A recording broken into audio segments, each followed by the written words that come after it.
அனைவருக்கும் வணக்கம். நாம இப்ப பாண்டியன் ஸ்டோர்ஸ் சீரியல்ல என்னெல்லாம் சுவாரஸ்யமான விஷயங்கள் நடக்குதுன்னு பார்க்கலாம் வாங்க. கோமதி தான் அம்மாவோட பிறந்த நாளுக்கு நம்மளால போக முடியுமா முடியாதா, இந்த விஷயத்த நம்ம வீட்டுக்காரர்கிட்ட சொல்லலாமா வேணாவா அப்படின்னு சொல்லிட்டு ரொம்ப தீவிரமான யோசனைல உட்காந்துட்டு இருக்காங்க.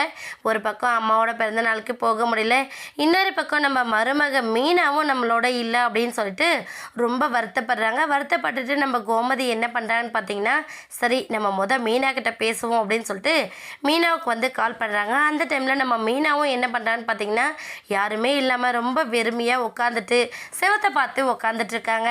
நம்ம கோமதி ஃபோன் வந்ததுமே, அத்தை உண்மையிலே எனக்கு ரொம்ப சந்தோஷமாக இருக்குது, இப்போ தான் நான் உங்களை நினச்சிட்டே இருந்தேன், நீங்கள் ஃபோன் பண்ணிட்டீங்க அப்படின்னு சொல்லிட்டு நம்ம மீனா ஒரு பக்கம் சொல்ல, உடனே கோமதி வந்து எப்படி இருக்க ராஜி, சாப்பிட்டியா சமைச்சிட்டியா அப்படின்னு சொல்லி கேட்குறாங்க. மீனா வந்து இல்லத்தை இப்போ தான் உங்கள் பிள்ளை கடைக்கு போயிருக்காங்க, வாங்கிட்டு வரேன்னு சொல்லிட்டு அப்படின்னு சொல்லிட்டு நம்ம மீனா ஒரு பக்கம் சொல்கிறாங்க. அது சரி, உனக்கு வந்து எல்லாத்தையும் ஒதுங்க வைக்கவே நேரம் சரியாக போயிருக்கும், இதுக்கு இடையில் ஆஃபீஸ் போயிட்டு திரும்ப வீட்டுக்கு வந்து வீட்டு வேலை செய்யணும் சமைக்கணும் அப்படின்னா ரொம்ப பெரிய கஷ்டம் தானே. சரி விடு மீனா, ஆனால் நான் உங்ககிட்ட ஒரு முக்கியமான விஷயத்தை பற்றி பேசலாம் தான் கால் பண்ணேன் அப்படின்னு சொல்லிட்டு நம்ம கோமதி வந்து சொல்கிறாங்க. இப்படி சொல்லிகிட்டே இருக்கும்போது நம்ம மீனா என்ன பண்ணாங்கன்னா, அத்தை ஐ மிஸ் யூ அத்தை அப்படின்னு சொல்கிறாங்க. உடனே கோமதி வந்து நானும் தான் உன்னை ரொம்ப மிஸ் பண்ணுறேன் மீனா, நீ இல்லாமல் எனக்கு மீனா மீனா அப்படிங்கிற பேர் தான் வருதோ தவிர மற்றவங்க பேர் வரல அப்படின்னு சொல்லிட்டு ரொம்ப எமோஷனலாக சொல்கிறாங்க.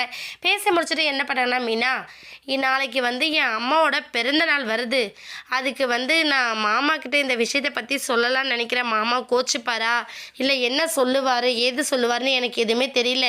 ஏன்னா என் அம்மா வந்து என்னை பார்த்தே ஆகணும், இந்த பிறந்த நாள் அவங்களோட நான் இருக்கணும்னு ஆசைப்பட்றாங்க, இது நடக்குமா நடக்காதான்னு கூட எனக்கு தெரியல அப்படின்னு சொல்லி புலம்பிட்டு இருக்காங்க.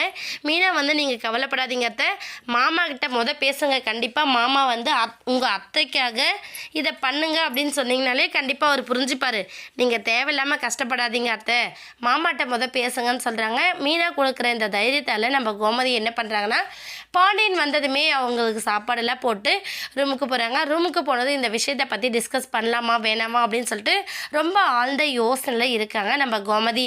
அதை எப்படி பாண்டியன் கிட்ட தெரியப்படுத்த போகிறாங்க அப்படிங்கிறத வெயிட் பண்ணி பார்க்கலாம். இந்த வீடியோ உங்களுக்கு பிடிச்சிருந்தா மறக்காமல் நம்ம சேனலை சப்ஸ்கிரைப் பண்ணுங்கள். தேங்க்யூ.